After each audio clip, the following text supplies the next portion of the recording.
These videos are not for children. Tim Burton's Batman saga is one of the most important parts of Batman's history, but also one of the most divisive. This movie, alongside the Denny O'Neil comics, got Batman to his dark and brooding style that we know today. And first off, before I say anything in this video, yes, this is a massive improvement over the shitty fucking dog shit 60s Batman. God, I hate 60s comic books so much, especially for Batman, Spider-Man. I could do a whole separate video about why I hate that shit, mainly by going over the shitty 60s show, but while I do have my gripes with this movie, and I will say that here, I would rather watch this over anything Batman 66 related.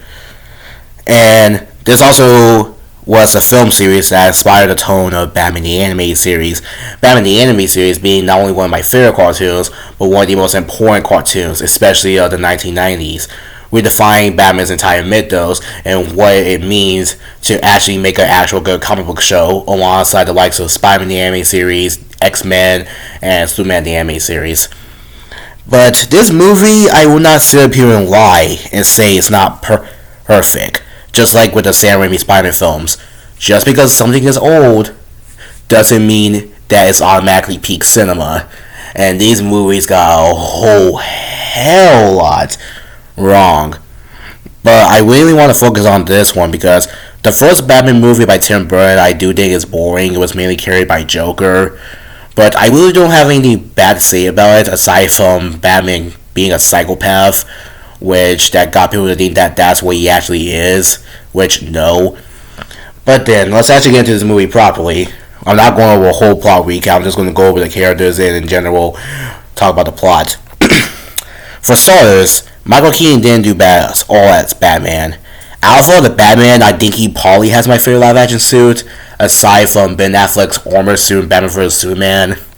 Of course he can't turn his neck, which spawned a whole meme of him turning his whole ass body around or making awkward poses, but despite that, Michael Keaton is still, I will say, a pretty good starting point for Batman, and he was also the best part of The Flash, the only good part about that fucking movie. My only problem with him is that he kills people, and I'm going to talk about why I don't like this in this context, especially in a few minutes. So, Michael Keaton, I don't really have much bad to say about.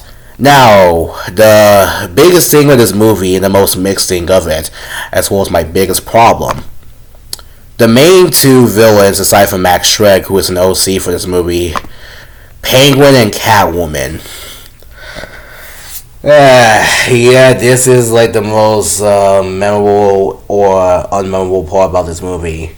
So Michelle's fight was Catwoman's widely praised, and Danny DeVito's Penguin is a bit polarizing. Some love him, some hate him. But what I will say though is that while I will criticize these two in a few minutes, first of all, one, I think these two have the best designs for Penguin and Catwoman in live action. Catwoman especially. For some reason, filmmakers refuse to give Selena her actual Catwoman costume, including the cowl.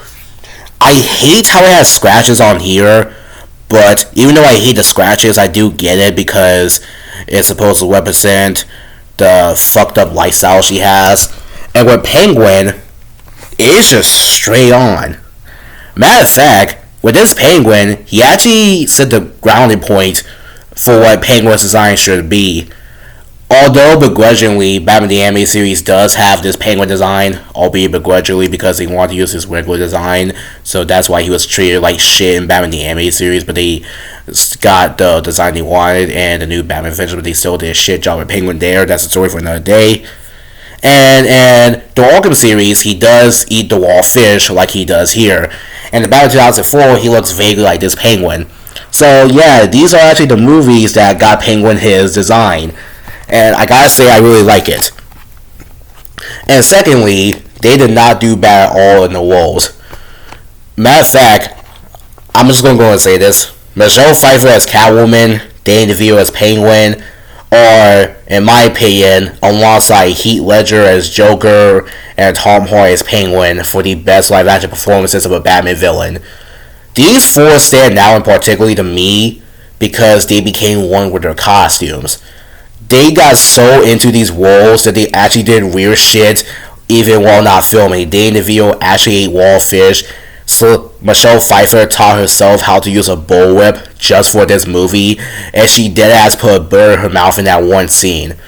These two became so into these actual characters that they fucking disappeared through the costume and the makeup and the VFX. And just like how Heath Ledger studied how to go insane for Joker, and Tom Hardy was so into Bane that he deliberately got more muscle just for that.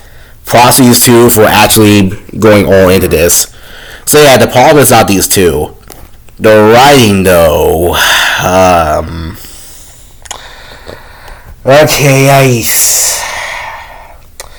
okay, these are some weird ass movies. Like some weird ass movies. So these are supposed to be dark and gothic and serious, but at the same time they're over the top, which to me doesn't really fit well into this. Like, just look at Catwoman's origin. So instead of being an attractive prostitute like she usually is, yes, that's actually a part of Catwoman's story. I'll explain that when I get to her solo comics. Here, Selina is a nerdy secretary who is a bumbling, fumbling fool. And she actually reminds me a lot of Electro Phantasm too. Because like they're both bumbling, fumbling fools. They get killed on the job at work. Catwoman in this case, because she discovered a secret plan by her boss Max Schreck. Max Schreck pulls out of a window, and I'm not fucking with you. These random wild alley cats lick her. And then she comes back to life. And goes crazy and dresses up as Catwoman.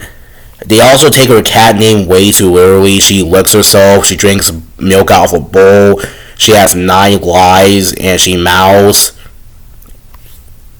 Yeah, you see what I'm talking about with this writing being kind of ass?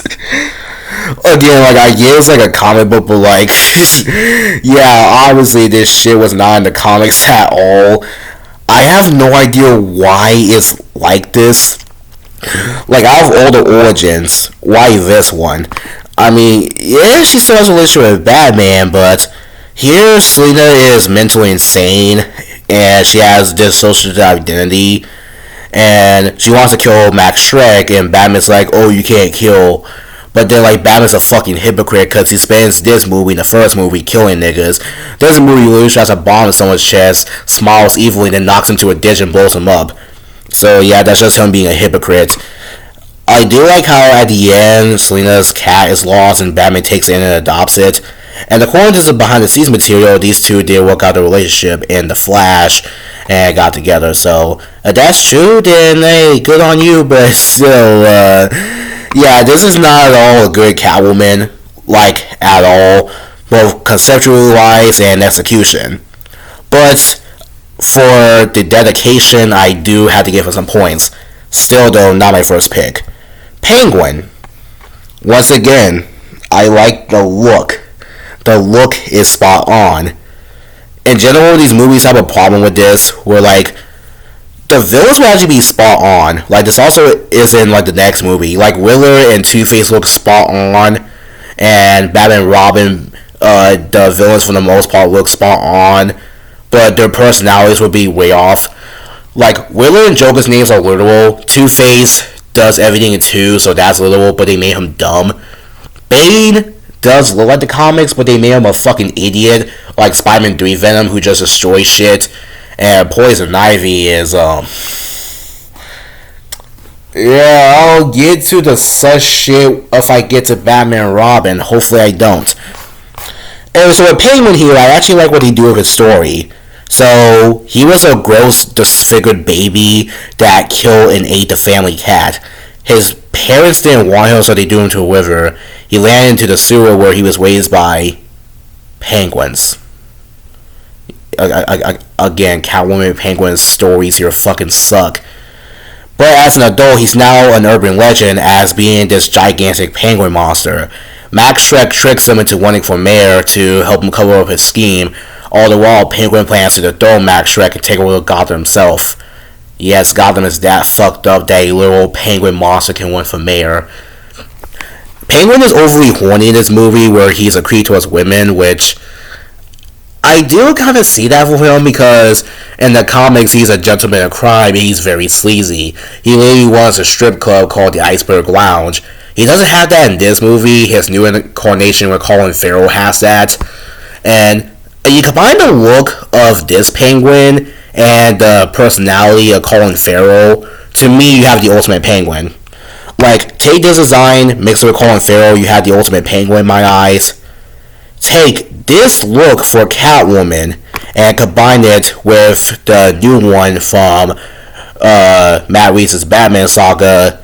I think her name is Joey, I think. The actress that plays Catwoman, sorry if I get that wrong, but like, you take these designs and combine with those actresses' personalities for the new one, then you got a comic accurate version of Penguin and Catwoman on your hands. Another thing I do like about this penguin is him using the little trick umbrellas, like a machine gun umbrella, a helicopter umbrella, etc.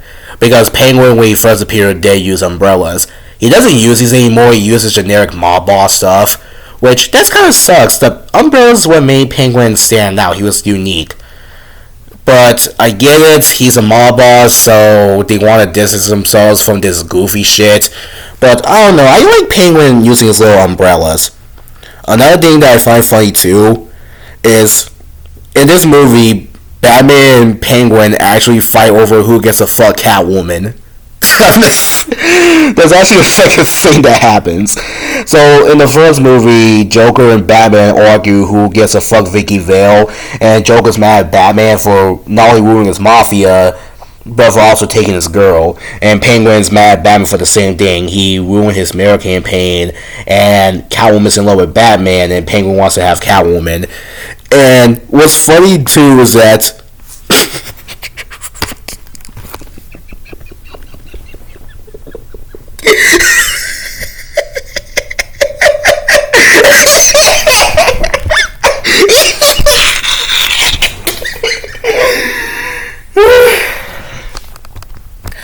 they in the video made an actual Catwoman x Penguin comic where like they cure cancer or COVID or something like that.